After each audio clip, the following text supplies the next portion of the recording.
taking a little bit longer than they thought. Yeah. They might. You saw Sidney Dobner on the bench. Welcome back, everybody, to the channel. Enjoy tonight in the NBA. We got the Bucks and the Pistons, fourth quarter, under 4 minutes left. Let me know if there's any other matchups anybody wants to see this evening. Please support the channel by donating. You can use Cash App. The link is in the description, also in the chat. And or you can use PayPal. Information is in the description, again, also in the chat. Like and subscribe, leave your comments, share the video. Have a great Monday. Have a great rest of the week. Thing that they could be looking at is watch Bobby's left hand. Okay. As his right hand goes up, he shows the ref, he bumps him. I mean, he almost misses him. I think he was just trying to clean his jersey a little bit for him. I don't think he fouled him, but so they may be looking at that, and I guess to what degree was that contact? It reminds me of Creighton, San Diego State. Oh. With the little left-handed touch play right at the end. Yeah, at least this one is with 3:30 left. That one for game was, you never want to see it end on a... Okay, so the announcement's here.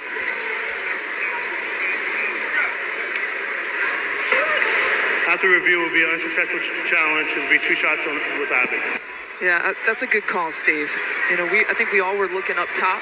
It was a clean block, right? He got all ball on the block, but with that left hand, that made the difference, at least enough, I guess, for these officials.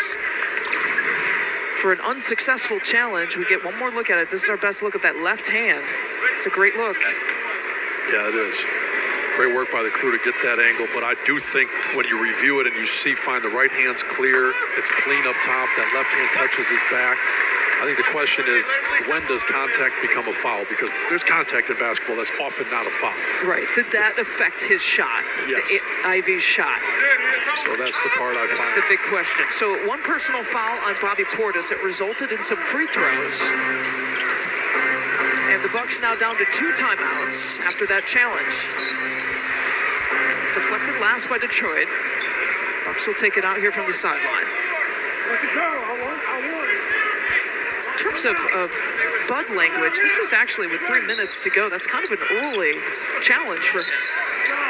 Yeah, he does usually really hold those till late. And you're right. You can think of some games where there were opportunities to challenge for plays that you... Well, we got a rubber toy ball on the court. It's the last time they give out mini basketballs to courts. I can only imagine if that was your kid, Steve. Just see you jinxed it. Now my kids are going to end up on the court. Brooke with a spin move. Fade away.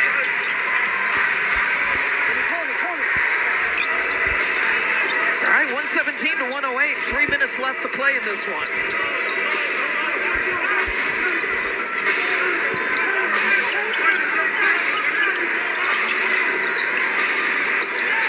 Aiden Ivey with 6 on the shot clock. He knew that was off and tried to chase it down. Yeah, and that's when sticking with the game plan. You go, you're playing the odds. That's been the game plan. You often hear coaches say, stick with the game plan. If he makes it, it's on me. I'll take the fall. It's just a good job of giving those looks up. Grayson Allen didn't miss by much. The Bucks now 14 of 44 from three-point territory. 32% here for the game. Livers looking for his shots. Step back is good. It's a 7-point game.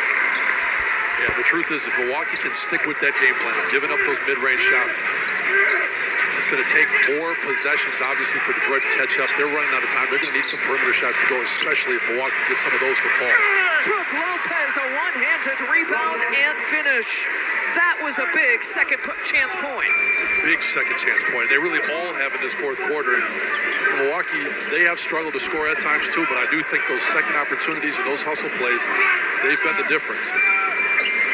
He rebounded it with one hand, kept it high and away from the crowd, and Bobby clears on the miss. 9-point cheer for the Bucks. About a minute and a half left to play. Chris Middleton, who's got 29 points, floats it, finishes it, and tries to seal it. And that's exactly what you want to see from Chris Middleton. With no Drew, no Giannis out there, who's the go-to guy? Who's going to be the one with the ball in their hands? Great finish right there, and second chance point by Brook. That was huge. But then Chris on the isolation, you can see everybody was looking at Chris. Give him the ball. Let him ISO. He makes the play like you'd expect him to make. Bucks closing the door with their veterans. We saw Bobby get some big buckets. Brooke with the big rebound and putback. Now Chris Middleton with his 32 points to lead all scorers. A season high for Chris Middleton.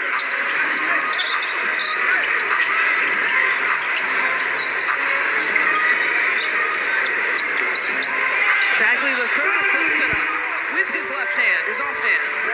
10-point edge. Still just keeping things interesting. Now obviously going to take some chances and get the foul right there. Ivy with his fourth.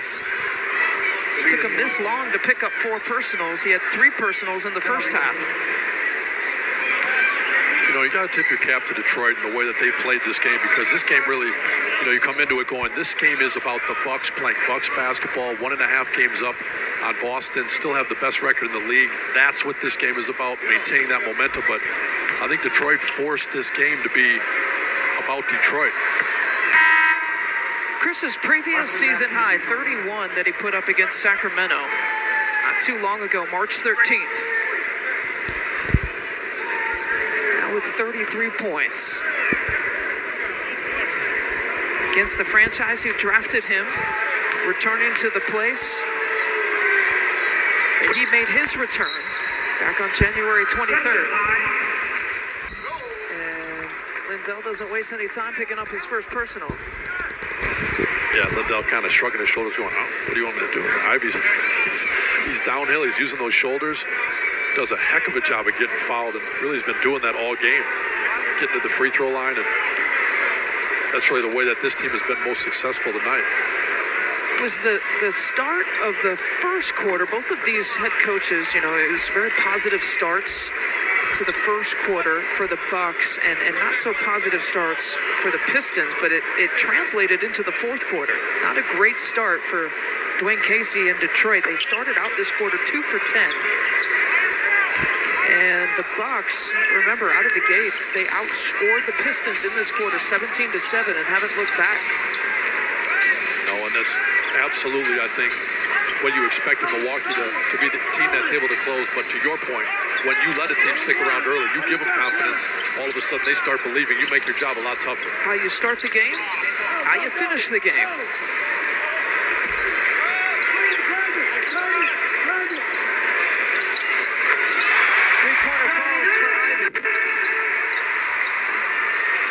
Thankfully for Milwaukee, it's taken them probably too long to get that three-point shot to go, and now Milwaukee's just got to do a little bit of clock management here and be smart.